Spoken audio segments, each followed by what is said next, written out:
പീതാംബരം കരവിരാജിത ശംഖചക്രകൗമോദഗീ സരസിജം കരുണാസമുദ്രം രാധാസഹായമതിസുന്ദരമന്ദഹാസം പാതാലയേശമനിശം ഹൃദി ഭാവയാമി. ശ്രീ ഗുരുവായൂരപ്പാ ശരണം. സർവത്ര ഗോവിന്ദനാമ സങ്കീർത്തനം. ഗോവിന്ദ ഗോവിന്ദ. ദശകം 64. ഗോവിന്ദാഭിഷേകം. ആലോക്യശൈലോധരണാതിരൂപം പ്രഭാവമുച്ചൈസ്തവ ഗോപലോക വിശ്വേശ്വരം താമഭിമദ്യ വിശ്വേ നന്ദം ഭവജ്ജാതകമന്വപൃച്ഛൻ ഗർഭോദിതോ നിർഗതിതോ നിജായ വർഗായ താദേന തവ പ്രഭാവ പൂർവാദികസ്ത്വയ്യനുരാഗയേഷം ഐതിഷ്ഠതാവത് ബഹുമാനഭാര തദോവമാനോദിത തത്വബോധ സുരാധിരാജ സഹ ദിവ്യഗവ്യ ഉപേത്യ തുഷ്ടാവ സനഷ്ടഗർവ സ്പൃഷ്ട്വാ പദാബ്ജം മണിമൗലിനാഥേ സ്നേഹസ്നുതൈസ്ത്വം സുരഭിപയോഭിർ ഗോവിന്ദനാമാങ്കിതമഭ്യഷിഞ്ചത് ഐരാവതോ വാഹൃത ദിവ്യഗംഗാപാത്തോഭിരിന്ദ്രോഭി ജജാതഹർഷ ജഗത്രയേശേ ത്വയി ഗോകുലേശേ തഥാഭിഷിക്തേ സതി ഗോപവാഡ നാഗേഭി വൈകുണ്ഠപദേപ്യലഭ്യം ശ്രിയം പ്രവേദേ ഭവത പ്രഭാവാത് കഥാചിദന്തർയമുനം പ്രഭാതേ സ്നായൻ പിതാവാരുണപൂരുഷേണ നീതസ്തമാനേതുമകാപുരിം ത്വം താം വാരുണിം കാരണമർത്യരൂപ സസംഭ്രമം തേന ജലാധിപേന പ്രഭൂജിതസ്ത്വം പ്രതിഗൃഹ്യതാദം ഉപാഗതസ്തക്ഷണമാത്മദേഹം പിതാവദത്തച്ചരിതം നിജേഭ്യ ഹരിം വിനിശ്ചിത്യ ഭവന്തമേതാൻ ഭവത്പദാലോകനഭക്തതൃഷ്ണാൻ നിരീക്ഷ്യ വിഷ്ണോ പരമം പദം തത് ദുരാപമന്യൈസ്ത്വത്മതീധൃതസ്ത്രാൻ പുരത്പരാനന്ദരസപ്രവാഹ പ്രപൂർണ കൈവല്യമഹാപയോധൗ ചിരം നിമഗ്നാ ഖലു ഗോപസംഗ ത്വയൈവ ഭൂമൻ പുനരുദ്ധൃതാസ്തേ കരപദരവദ്ദേവം ദേവപുത്രാവതാരേ പരപദമനവാപ്യം ദർശിതം ഭക്തിഭാജം കദിഹ പശുപരൂപീ ത്വം ഹി സാക്ഷാൽ പരാത്മ പവനപുരനിവാസിൻ പാഹി മാമയേഭ്യ. ശ്രീ ഗുരുവായൂരപ്പാ ശരണം. സർവത്ര ഗോവിന്ദനാമ സങ്കീർത്തനം. ഗോവിന്ദ ഗോവിന്ദ. ഏകദന്തം മഹാകായം തപ്തകാഞ്ചനസന്നിഭം ലംബോദരം വിശാലാക്ഷം വന്ദേഹം ഗണനായകം. ഓം ഗം ഗണപതയേ നമഃ. സരസ്വതീ നമസ്തുഭ്യം വരദേ കാമരൂപിണി വിദ്യാരംഭം കരിഷ്യാമി സിദ്ധിർഭവതു മേ സദാ. ശ്രീ മഹാസരസ്വതീ നമഃ. സദാശിവസമാരംഭാം ശങ്കരാചാര്യമധ്യമാം അസ്മദാചാര്യപര്യന്താം വന്ദേ ഗുരുപരമ്പരാം. ഓം ഗുരുഭ്യോ നമഃ. പീതാംബരം കരവിരാജിത ശംഖചക്രകൗമോദഗീ സരസിജം കരുണാസമുദ്രം രാധാസഹായം അതിസുന്ദരമന്ദഹാസം പാതാലയേശം അനിശം ഹൃദി ഭാവയാമി. ശ്രീ ഗുരുവായൂരപ്പാ ശരണം. എല്ലാ സുഹൃത്തുക്കൾക്കും സജ്ജനങ്ങൾക്കും സ്വാഗതം, നമസ്കാരം. ശ്രീമന്നാരായണീയത്തിലെ 64-ാം ദശകത്തിലെ ഗോവിന്ദാഭിഷേകമാണ് ഇന്നിവിടെ ചർച്ച ചെയ്യപ്പെടുന്നത്. ശ്രീമദ് ഭാഗവതം ദശമസ്കന്ധത്തിലെ 26, 27, 28 അധ്യായങ്ങളാണ് ഈ ദശകത്തിൽ ശ്രീമേൽപ്പത്തൂർ നാരായണ ഭട്ടതിരിപ്പാട് സംക്ഷേപിച്ചിരിക്കുന്നത്. ഭഗവാന്റെ മായാലീലകൾ കണ്ട് പൂതനാ സംഹാരം മുതൽ ഗോവർദ്ധനോദ്ധരണം വരെയുള്ള ഭഗവാന്റെ മായാലീലകൾ കണ്ട്, അതുപോലെ പ്രലംബാസുരവധം, കാളിയമർദ്ദനം, ഇത്തരം മായാലീലകൾ കണ്ട് അത്ഭുത സ്തബ്ധരായ ഗോപജനങ്ങൾ ഭഗവാന്റെ ആ മായാലീല കണ്ട അത്ഭുത സ്തബ്ധരായിട്ട് അവർ ജഗദീശ്വരൻ തന്നെയാണ് ഭഗവാൻ എന്ന് വിചാരിച്ചുകൊണ്ട് നന്ദഗോപരോട് ജാതകഫലം അന്വേഷിക്കുകയാണ് ഭഗവാന്റെ. അതാണ് ആദ്യത്തെ ശ്ലോകത്തിൽ രചിക്കപ്പെട്ടിട്ടുള്ളത്. അങ്ങനെ അച്ഛൻ സ്വജനങ്ങൾക്ക് ഗർഗമുനി പറഞ്ഞിട്ടുള്ള ഭഗവാന്റെ മാഹാത്മ്യം പറഞ്ഞു കൊടുക്കുകയാണ്. ഗോപജനങ്ങൾ സ്തബ്ധരായിട്ട് ഭഗവാന്റെ മായാലീലകൾ കണ്ട് നന്ദഗോപരോട് ഭഗവാന്റെ ജാതകഫലം ചോദിക്കുമ്പോൾ, ഗർഗമുനി ആണല്ലോ ഭഗവാന് നാമകരണം ചെയ്തത്. ആ സമയത്ത് ഗർഗമുനി ഭഗവാന് രചിക്കപ്പെട്ടിട്ടുള്ള ജാതകഫലം അച്ഛൻ ഗോപജനങ്ങൾക്ക് പറഞ്ഞു കൊടുക്കുകയാണ്. അത് കേട്ടപ്പോൾ ഗോപജനങ്ങൾക്ക് ഭഗവാനോടുള്ള ആ ഒരു ബഹുമാനം വളരെയധികം വർദ്ധിച്ചു. അതായത് മുമ്പേ ഭഗവാന്റെ മായാലീലകൾ കണ്ട് എല്ലാവരും ബഹുമാനിക്കുന്നുണ്ട്. ഈ ജാതകഫലവും കൂടെ കണ്ടപ്പോൾ സാക്ഷാൽ ജഗദീശ്വരനാണ്, അല്ലെങ്കിൽ സാക്ഷാൽ നാരായണനാണ് ഭഗവാൻ എന്ന് കണ്ടതോടുകൂടെ, അറിഞ്ഞതോടുകൂടെ അവർക്ക് ആ ബഹുമാനം ഒന്നും കൂടെ വർദ്ധിച്ചു. നാരായണന് സമമാണ്. അതായത് ശിക്ഷിക്കപ്പെടേണ്ടവരെ എല്ലാം ശിക്ഷിക്കേണ്ട സമയത്ത് ശിക്ഷിക്കും, ധർമ്മം സംരക്ഷിക്കും. ഇതെല്ലാമാണ് ഭഗവാന്റെ ജാതകഫലമായിട്ട് നന്ദഗോപര് ഗോപജനങ്ങൾക്ക് പറഞ്ഞു കൊടുത്തിട്ടുള്ളത്. അപ്പം നമുക്കറിയാം 63-ാമത്തെ ദശകത്തില് ഭഗവാന്റെ ഗോവർദ്ധനോദ്ധാരണം നമ്മൾ കണ്ടു. അപ്പം ആ ഗോവർദ്ധനോദ്ധാരണത്താൽ മഴ പെയ്ച്ച് ദേവേന്ദ്രൻ അഹങ്കാരമെല്ലാം ദേവേന്ദ്രന്റെ ഭഗവാൻ ശമിപ്പിക്കുകയാണ്. മഴ പെയ്യ്ക്കുന്ന ആ ഒരു ഭഗവാൻ ദേവേന്ദ്രന്റെ ആ അഹങ്കാരം ശമിപ്പിക്കുകയാണ് ചെയ്തത്. അപ്പൊ അങ്ങനെ ദേവേന്ദ്രന്റെ അഹങ്കാരം ശമിച്ചതോടുകൂടെ അദ്ദേഹത്തിന് തത്വബോധമുണ്ടായി. അപ്പൊ താൻ ചെയ്ത തെറ്റ് എന്താണെന്ന് മനസ്സിലാക്കി. അത് തന്നെയാണ് ഒരു വ്യക്തിയെ സംബന്ധിച്ചിടത്തോളം ഏറ്റവും അധികം ബഹുമാനിക്കപ്പെടേണ്ട ഒരു വസ്തുത. അതായത് ഒരു തെറ്റ് ചെയ്താൽ ആ തെറ്റാണെന്ന് മനസ്സിലാക്കിയാൽ അതിനൊരു പ്രായശ്ചിത്തം ചെയ്യുക എന്നുള്ളതാണ് ഏറ്റവും വലിയ കാര്യം. ദേവേന്ദ്രൻ അങ്ങനെ അഹങ്കാരമെല്ലാം ശമിച്ച് തത്വജ്ഞാനം ഉണ്ടായി. അദ്ദേഹം ആ തെറ്റിന് ഒരു പരിഹാരം ചെയ്യാനായിട്ട് ഭഗവാന്റെ കാൽക്കൽ വന്ന് രത്നകിരീടം കൊണ്ട് ഭഗവാന്റെ പാതാരവിന്ദം സ്പർശിച്ച് നമസ്കരിക്കുകയാണ് ചെയ്തത്. അപ്പൊ സുരഭി എന്ന കാമധേനു ധാരാളം പാലുകൊണ്ട് ഭഗവാനെ ആ സമയത്ത് ഗോവിന്ദ ഗോവിന്ദ എന്ന ഒരു തിരുനാമം കീർത്തിച്ചുകൊണ്ട് അഭിഷേകം ചെയ്യുകയാണ്. അത് കണ്ടപ്പോൾ ഇന്ദ്രനും പരമാനന്ദത്തിൽ മുഴുകി.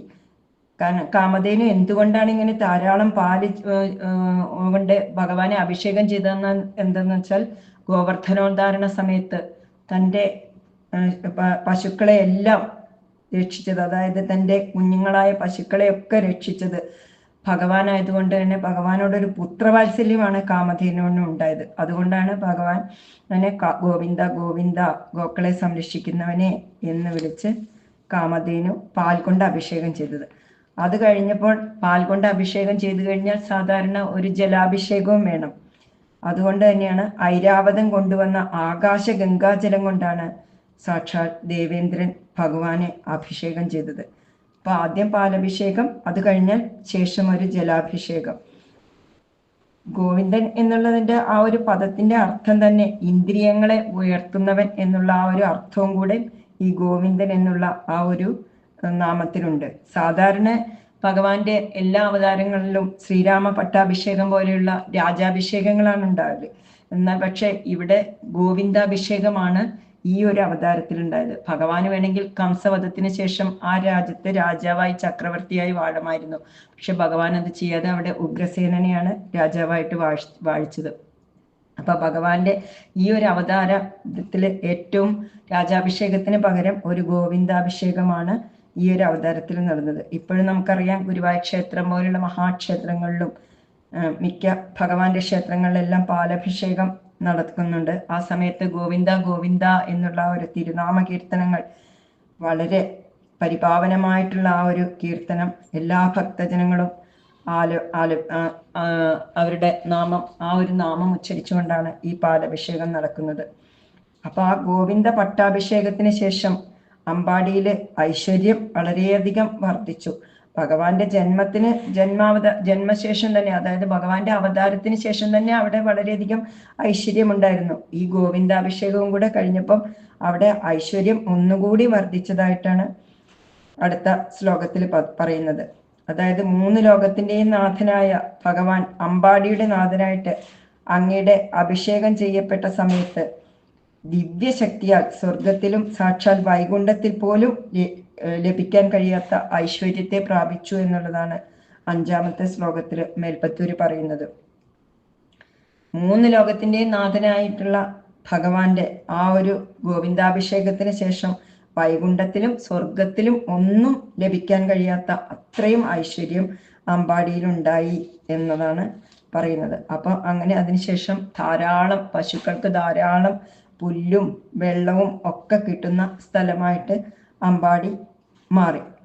ഇത്രയാണ് ആ ഗോവിന്ദാഭിഷേകത്തിൽ പറയുന്നത്. അതിനുശേഷം വരുണ വിജയമാണ് വർണ്ണിക്കുന്നത്. വരുണ വിജയം വർദ്ധിക്കുന്നതിനായിട്ട് ബ്രഹ്മമുഹൂർത്തത്തില്, ഒരു ഏകാദശി വ്രതത്തിന് ശേഷം ബ്രഹ്മമുഹൂർത്തത്തില് യമുനയിൽ പ്രഭാത സ്നാനം ചെയ്യുകയായിരുന്നു ഭഗവാന്റെ അച്ഛനായ നന്ദഗോപര്. അപ്പൊ ആ സമയത്ത് ആ യമുന നദിയിൽ കുളിക്കാൻ പാടില്ലാത്തൊരു സമയമായിരുന്നു ആ സമയം എന്നാണ് പറയപ്പെടുന്നത്. അതുകൊണ്ട് തന്നെ വരുണന്റെ ഭൃത്യന്മാര് നന്ദഗോപരെ പിടിച്ചുകൊണ്ടുപോയി. അപ്പൊ വരുണന്റെ ഭൃത്യന്മാര് നന്ദഗോപരെ പിടിച്ചുകൊണ്ടുപോയത് എന്തിനാന്ന് വെച്ചാൽ അവിടെ ഒരു അദ്ദേഹത്തിന് ഒരു ശിക്ഷ നൽകണം എന്നുള്ള ഉദ്ദേശത്തിലാണ് പിടിച്ചുകൊണ്ടുപോയത്. പക്ഷെ ഭഗവാൻ ഇതറിഞ്ഞ ഉടനെ ഭഗവാൻ വരുണ രാജധാനിയിലേക്ക് എഴുന്നള്ളി. അവിടെ ചെന്നപ്പം വരുണൻ ശരിക്കും പരിഭ്രമിച്ചു ഭഗവാന്റെ ആ എഴുന്നള്ളത്ത് കണ്ടപ്പോൾ. അപ്പം ഭഗവാൻ എന്താ ഭഗവാനെ വരുണൻ മഹാപൂജ ചെയ്ത് സ്വീകരിച്ച് അച്ഛന് നൽകി, അച്ഛന് വേണ്ടത്ര ആഭരണങ്ങളും നൽകി സ്വഗൃഹത്തിലേക്ക് നന്ദഗോപരെ ഭഗവാൻ തിരിച്ചു കൊണ്ടുവരികയാണ് ചെയ്തത്. അപ്പൊ ഇങ്ങനെ ഒരു സംഭവം നടന്നപ്പം നന്ദഗോപര് ഇത് ആരോടും പറയാതിരുന്നില്ല. നന്ദഗോപര് അവിടെയുള്ള എല്ലാവരോടും പറഞ്ഞു. ഇങ്ങനെ വരുണൻ പിടിച്ചുകൊണ്ടുപോയ കഥയും വരുണന്റെ ഭൃത്യന്മാര് അദ്ദേഹത്തെ പിടിച്ചുകൊണ്ടുപോയ കഥയും അതിനുശേഷം ഭഗവാനെ കണ്ടപ്പം വരുണൻ മഹാപൂജ ചെയ്ത കഥയും ആ പൂജയ്ക്ക് ശേഷം ഭഗവാന് അച്ഛനെ തിരിച്ചു കൊടുത്ത കഥയും അവിടെയുള്ള എല്ലാവരോടും കാണിച്ചു കൊടുത്തു. അപ്പൊ ഇതറിഞ്ഞ ഗോപന്മാരെന്ത് പറഞ്ഞു? ഭഗവാൻ അവിടുത്തെ ഹരി തന്നെയാണ് ഭഗവാൻ എന്ന് ഉറപ്പിച്ചിട്ട് എല്ലാവരും പറഞ്ഞു, ആ സച്ചിദാനന്ദ സ്വരൂപം ഞങ്ങൾക്കൊന്ന് കാണിച്ചു തരുമോ ഭഗവാനെ എന്ന് ചോദിക്കുകയാണ് അവിടെയുള്ള ഗോപന്മാരെല്ലാവരും കൂടെ. അതാണ് 8-ാമത്തെ ശ്ലോകത്തിൽ പറയുന്നത്. ആ ഒരു ഭഗവാന്റെ ആ ഒരു സച്ചിദാനന്ദ സ്വരൂപം കാണിച്ചു തരുമോ എന്നുള്ളതാണ് ചോദിച്ചത്. അപ്പൊ ഭഗവാൻ പറയുന്നത് എന്താണ്? കണ്ണടച്ചാൽ ഉള്ളിൽ ഭഗവാനെ കാണാം, ആ വൈകുണ്ഠപദത്തെ എന്നിട്ട് ഭഗവാൻ കാണിച്ചു കൊടുക്കുകയാണ് ചെയ്യുന്നത്. അപ്പൊ ആ ഒരു വൈകുണ്ഠ ലോകത്തെ ഭഗവാൻ കാണിച്ചു കൊടുത്ത സമയത്ത് ഗോപജനങ്ങളെല്ലാവരും പ്രകാശിക്കുന്ന ആ ഒരു പരമാനന്ദ രസത്തിന്റെ പ്രവാഹത്താൽ അവർക്കെല്ലാവർക്കും നിറഞ്ഞ മോക്ഷമാകുന്ന ആ ഒരു വിശാലമായ സമുദ്രത്തിൽ അവർ വളരെ നേരം ആണ്ടുപോയി പോലും എന്നാണ് മേൽപ്പത്തൂര് പറയുന്നത്. 9-ാമത്തെ ശ്ലോകത്തിൽ അതാണ് മേൽപ്പത്തൂര് പറയുന്നത്. അതായത് ഭഗവാൻ എൻ്റെ ആ ഒരു രൂപം കാണിച്ചു കൊടുത്തപ്പം പരമാനന്ദ രസമായ ഒരു പ്രകാശിക്കുന്ന ആ ഒരു ഇതില് എല്ലാവരും വളരെ നേരം ആണ്ടുപോയി എന്നുള്ളതാണ് പറയുന്നത്. പക്ഷെ അവരെ ആ ഒരു ആനന്ദ സമുദ്രത്തിൽ ആറാടിച്ച ഉടനെ തന്നെ ഭഗവാൻ അവരെ മായയിലേക്ക് തിരിച്ചു കൊണ്ടുവന്നു. അപ്പൊ ഇത് രണ്ടിനുള്ള കഴിവ് ആർക്ക് മാത്രമേ ഉള്ളൂ? ഭഗവാന് മാത്രമേ ഉള്ളൂ ആ 2 കഴിവും. അതായത് മോക്ഷ പ്രാപ്തിക്കുള്ള ആ ഒരു പരമാനന്ദ രസത്തിൽ ആറാടിക്കാനും അതേസമയം തന്നെ അതിന് മായയിലേക്ക് തിരിച്ചു കൊണ്ടുവരാനുള്ള ആ ഒരു ഭഗവാന് മാത്രമേ ഉള്ളൂ ആ ഒരു സാമർഥ്യം എന്നുള്ളതാണ് 9-ാമത്തെ ശ്ലോകത്തിൽ വിവരിക്കുന്നത്. അതിനെക്കുറിച്ച് 10-ാമത്തെ ശ്ലോകത്തിൽ പറയുന്നത് എന്താ വെച്ചാൽ, പ്രകാശസ്വരൂപ ഏത് അവതാരത്തിലാണ് പ്രാപിക്കാൻ കഴിയാത്ത പരമസ്ഥാനം ഇപ്രകാരം ഉള്ളൻ കയ്യിലുള്ള ബദരഫലം പോലെ, ബദരഫലം എന്ന് പറഞ്ഞാൽ എലന്തപ്പഴ ഫലം പോലെ ഭക്തജനങ്ങൾക്ക് അനുഭവപ്പെടുത്തി കൊടുത്തുള്ളത്. ഏതെങ്കിലും അവതാരത്തിൽ ഇതുപോലെ ഒരു പരമാനന്ദ രസം ഭഗവാൻ കാണിച്ചു കൊടുത്തിട്ടുണ്ടോ എന്നുള്ളതാണ് ചോദിക്കുന്നത് ഭക്തജനങ്ങൾക്ക്. അതായത് ഈ ഒരു കൃഷ്ണാവതാരത്തിൽ മാത്രമേ ഇങ്ങനെ ഒരു പരമാനന്ദ രസം കാണിച്ചു കൊടുത്തിട്ടുള്ളൂ എന്നുള്ളതാണ് അതുകൊണ്ട് ഉദ്ദേശിക്കുന്നത്. അതുകൊണ്ട് തന്നെ അമ്പാടിയിൽ ഗോപാല രൂപം കൈക്കൊണ്ടിരിക്കുന്ന ഭഗവാൻ തീർച്ചയായും കാണപ്പെടുന്ന സച്ചിദാനന്ദ ബ്രഹ്മമാകുന്നു എന്നുള്ളതാണ് പറയുന്നത്, മേൽപ്പത്തൂർ പറയുന്നത്. ശ്രീ ഗുരുവായൂരപ്പ, അങ്ങനെയുള്ള സച്ചിദാനന്ദ സ്വരൂപനായ ഗുരുവായൂരപ്പ, എന്നെ രോഗങ്ങളിൽ നിന്നും രക്ഷിക്കണേ എന്ന് പറഞ്ഞുകൊണ്ടാണ് 10ാമത്തെ ശ്ലോകത്തിൽ ഇത് അവസാനിക്കുന്നത്. മേൽപ്പത്തൂർ ഇത് അവസാനിക്കുന്നത് ഈ ഒരു 10ാമത്തെ ശ്ലോകത്തിലുള്ള അതേ അർത്ഥം തന്നെയാണ്. അതായത് 1ാമത്തെ ദശകത്തിലെ 4ാമത്തെ ശ്ലോകത്തിലും മേൽപ്പത്തൂര് ഉദ്ദേശിക്കുന്നത്. ദശകം 1-ലെ 4ാമത്തെ ശ്ലോകം നമുക്കറിയാം.